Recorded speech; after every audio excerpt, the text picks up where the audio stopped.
ಪ್ರಿಯತಮೆಯೊಂದಿಗೆ ಪ್ರಿಯಕರ ಪರಾರಿ ಆರೋಪ ವಿಚಾರಕ್ಕೆ ಸಂಬಂಧಪಟ್ಟಂತೆ ನಾಪತ್ತೆಯಾದ ಮಗನಿಗಾಗಿ ತಾಯಿ ಅಲೆದಾಡ್ತಾ ಇದ್ದಾರೆ. ಮಗನಿಗಾಗಿ ಹುಡುಕಾಟ ನಡೆಸಿದರೂ ಕೂಡ ಸುಳಿವು ಸಿಗ್ತಾ ಇಲ್ಲ. ನೋಡಿ, ತಾಯಿ ಮಗನಿಗೋಸ್ಕರ ಪರಿತಪಿಸ್ತಾ ಇದ್ದಾರೆ. ಇವಾಗ ಬರ್ತಾನೆ, ನಾಳೆ ಬರ್ತಾನೆ ಅಂತ.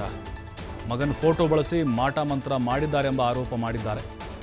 ಮಗ ಬೇಕಾದರೆ ಹಣ ಕೊಡಿ ಅಂತ ಮಹಿಳೆಯಿಂದ ಆಮಿಷದ ಆರೋಪ ಇದೆ. ನೆಲಮಂಗಲ ಪೊಲೀಸ್ ಠಾಣೆಯಲ್ಲಿ ಪ್ರಕರಣ ದಾಖಲಾಗಿದೆ.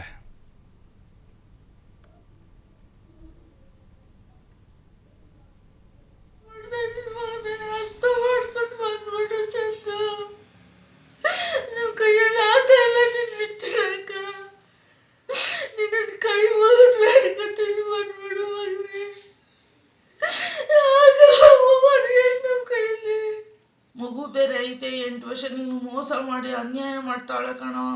ಅವ್ರ ಮನೆಯವರೆಲ್ಲ ಫೋನ್ ಮಾಡಿ ನಮಗೆ ಬ್ಲ್ಯಾಕ್ ಮೇಲ್ ಮಾಡ್ತಾರೆ ಕಣೋ. ಆಸ್ತಿ ಬೇಕು, ದುಡ್ಡು ಬೇಕು, ಸೈಟ್ ಬೇಕು ಅಂತ ಕೇಳ್ತಾರೋ. ಅರ್ಥ ಮಾಡ್ಕೊಳ್ಳೋ. ನಾವು ನಿನ್ನ ನೆನಪೊಳಗಡೆ ನಾನು ಡ್ಯಾಡಿ ಇಬ್ಬರು ಸಾಯ್ತಾ ಇದ್ದೀವಿ ಕಣೋ. ವಿದ್ಯಾ ಎಂಬ ಮಹಿಳೆಯನ್ನ ಪ್ರೀತಿ ಮಾಡ್ತಾ ಇದ್ದ ಈ ಅಭಿಷೇಕ್ ಚಿಕ್ಕಬಳ್ಳಾಪುರದ ದೇವಸ್ಥಾನವೊಂದರಲ್ಲಿ ಮದುವೆ ಆಗಿದ್ದಾರೆ ಅನ್ನುವಂಥ ಆರೋಪ ಇದೆ. ವಿದ್ಯಾಗೆ ಈ ಮೊದಲು ಮದುವೆ ಆಗಿದ್ದು 8 ವರ್ಷದ ಮಗು ಇದ್ದಾನೆ. ಮೊದಲ ಪತಿ ಜೊತೆ ಡಿವೋರ್ಸ್ ಆಗಿದ್ರು, ಯುವಕನ ಜೊತೆ ಲವ್ ಮಾಡಿದ್ದಾಳೆ. ಈ ಹಿಂದೆ ಮದುವೆ ಆಗಿರುವುದನ್ನು ಮುಚ್ಚಿಟ್ಟಿದ್ದಂತೆ ಈ ವಿದ್ಯಾ. ಅಭಿಷೇಕ್ ಪೋಷಕರು ದೂರು ದಾಖಲಿಸ್ತಾ ಇದ್ದಂತೆ ಪರಾರಿಯಾಗಿದ್ದಾರೆ. ನೆಲಮಂಗಲ ಸುಭಾಷ್ ನಗರದಲ್ಲಿ ತಲೆಮರೆಸಿಕೊಂಡಿದ್ದಾರೆ ಜೋಡಿ ಅನ್ನುವಂಥ ಆರೋಪ ಇದೆ. ಈಗ ನೆಲಮಂಗಲದಿಂದಲೂ ವಿದ್ಯಾ ಅಭಿಷೇಕ್ ಎಸ್ಕೇಪ್ ಆಗಿದ್ದಾರಂತೆ.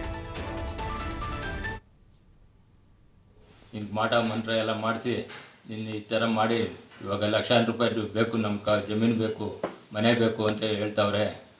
ನೀನು ಬಂದ್ಬಿಡು ಮಗನೇ, ನನಗೆ ಬೇಕೇ ಬೇಕು ಮಗನೇ, ನೀನು ಬಂದ್ಬಿಡು ಮಗನೇ, ನೀನು ನಂಗೆ ಬೇಕು. ಅವರೆಲ್ಲನೂ ವಿದೇಶಿಯವರು ಮನೆಯವರೆಲ್ಲನೂ ನಿಂಗೆ ತಲೆ ಕೆಡಿಸಿ ನೀನೇ ಮೇನು ಅಂತ ಹೇಳ್ಬಿಟ್ಟು ಇದು ಮಾಡ್ತಾವ್ರೆ. ಇವಾಗ ನಿನ್ಗೆ ಗೊತ್ತಾಯ್ತಾ ಇಲ್ಲ ಮಗನೇ, ನೀನು ಬಂದ್ಬಿಡು ಮಗನೇ, ನಂಗೆ ಬೇಕೇ ಬೇಕು. ನಿನ್ಗೆ ಮಾಟ ಮಂತ್ರ ಎಲ್ಲ ಮಾಡಿಸಿ ನಿನ್ನ